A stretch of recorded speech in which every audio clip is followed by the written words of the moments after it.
Wow. So as usual, I didn't send a notice I was doing a live feed. So, feel free to just watch this whenever, of course.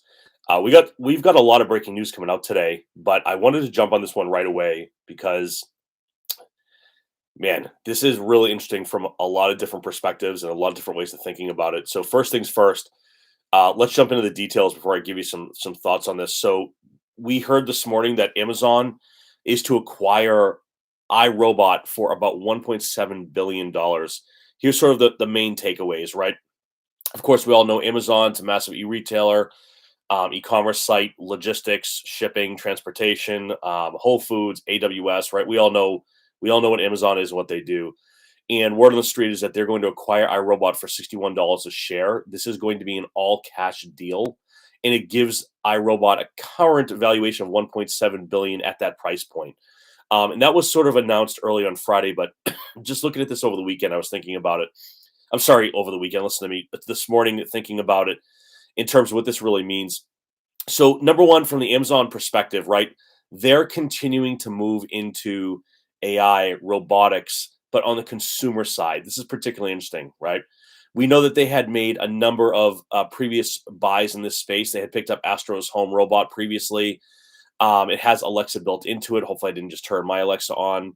We also know they picked up Ring Doorbell not that long ago. They've got a lot of the voice activated thermostats and microwaves. They've got security devices. And I think that iRobot sort of makes perfect sense here for them. It's a known brand. The Roomba is essentially a famous tool, right? I own a Roomba. Does a good job. It's in the house. There's some good, some bad there, but like it's well known brand, right? And this is actually their fourth largest deal. So I just want to call out that although they're massive in the consumer space, the deals aren't that big typically. So this is really interesting as well. Um, and it's funny because I think that this was a little bit of an advantageous time for Amazon to swoop in and pick them up.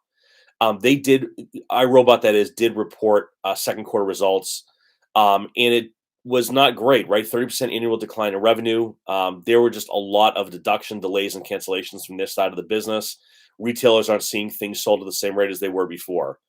Um, so the main point here, though, that I really want to call out, um, iRobot has already announced they're going to be cutting employees, right? I don't know how many that's going to be. They're talking like 10% of its workforce, so that's not good. We've been seeing too much news lately around cutting of sales forces, cutting staff. But what I do want to call out is this: I think that this, in a lot of ways, is a big play and a big announcement in the consumer tech space, especially as we said already in robotics. But there's more here than meets the eye, I think. And this isn't like propaganda. This isn't like secret sauce that only I know. But I want to really share some broad thoughts on this and the way I think about this across a number of areas. Amazon already knows what you're buying. They know where you live. They a lot of times can probably figure out when you're home if you have to sign for things. They have massive amounts of data about you. They know what you're watching on Prime. They know your spending habits. They know the products you use on a regular basis. It's a lot of data that ties back to you personally. At Whole Foods, they know what you eat. They can probably easily ascertain through loyalty programs and Prime, how often you're shopping, what kind of food you're buying, the volume of the food you're buying. I'm sure they can break that down into all different data points. I work in data, so I can assure you that they can, and it's not hard to do so. Additionally, when I think about what the iRobot really does, number one, the iRobot is an IoT based tool, right? So there's a lot of data we can collect about a lot of different things: how often you clean, how full the machine gets, battery rates and usages. But what's more is the iRobot is a really good mapping tool. A lot of people don't think about it in terms of what it actually is. Like, yes, it is it is a vacuum, but what it does is it really maps out your home, right? I can ascertain a lot of information by seeing, where it goes and how it moves around the house. I can figure out square footage, I can figure out where furniture is, I can figure out how big a room is, I can tell potentially as it becomes more and more advanced, do you have hardwood, do you have tile, do you have a rug. Now, I'm not saying you can do all that right now, but certainly from a square footage perspective, the way it moves and how often you run it, that's data that's being collected. And assuming you're connected back to the system at some point, that's data they can further compile. So I just want to call this out. This is a pretty big thing that's going on here, but it really raises a bigger question, I think, as well, is at what point, seriously though, seriously here, at what point are we really just talking about Amazon buying too many companies and having too much control?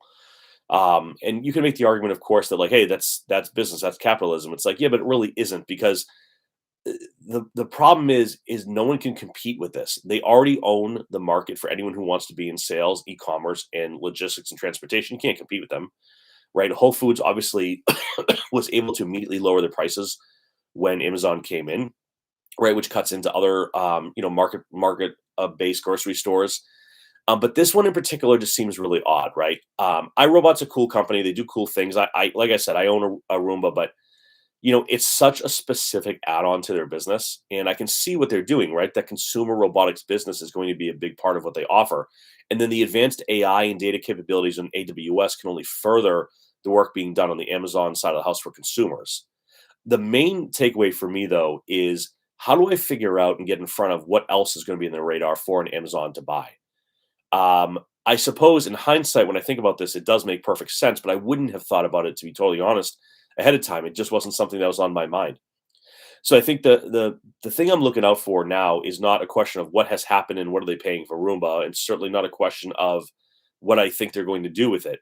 I think the big question for us as investors, or for anyone who's interested in the M&A space, is I need to start to think about and figure out, well, who else is out there from a player perspective, public or private, that could be a good fit here, right? We know they're looking at health companies. We know they're looking at robotics companies.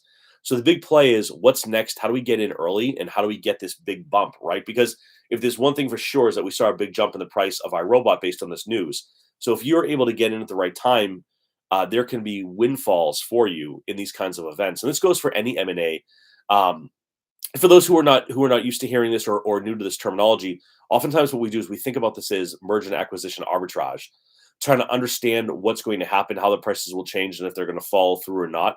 But this is a straight up acquisition, so it's a little cleaner.